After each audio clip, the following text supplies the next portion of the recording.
आप लोग को बताना चाहिए था जनता को कि तुम्हारी गाड़ी में E20 डल रहा है अब। पर मैडम जल्दी मत करिए, थोड़ा समझ लीजिए। ठीक है, आप बताइए, लेकिन मगर सवाल तो आएंगे सर। पहले तो नितिन गडकरी जी ने कभी ये बात नहीं मानी थी कि एथेनॉल से माइलेज कम होती है।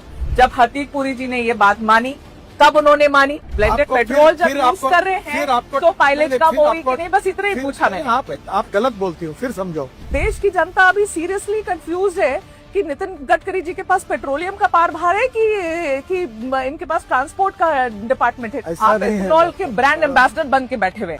सेंट्रल एक्साइज भी कम किया है एथेनॉल ब्लेंडेड पेट्रोल पर, इसके बावजूद भी पेट्रोल के दाम कम क्यों नहीं हुए? ये सब सवाल आप पेट्रोलियम मिनिस्टर को पूछो। ये बढ़िया है। अभी आप देखो, आप क्या करती है? हाँ। आप तबला डग्गा बजाती है। अरे क्या तबला बजाती हूँ? आप अभी मुझे पूछ रहे हैं कि तुम पेट्रोलियम मंत्री हो, ये भी तुम बोलोगे?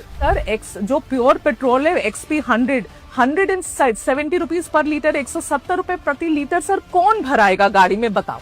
ये पेट्रोलियम विषय के जितने प्रश्न है ना, अब वो पेट्रोलियम मंत्री से ही बात करें। आपके बेटे की जो कंपनी है सियान एग्रो, उसकी नेट प्रॉफिट पिछले 5 सालों में 4500% ऊपर बढ़ गई है।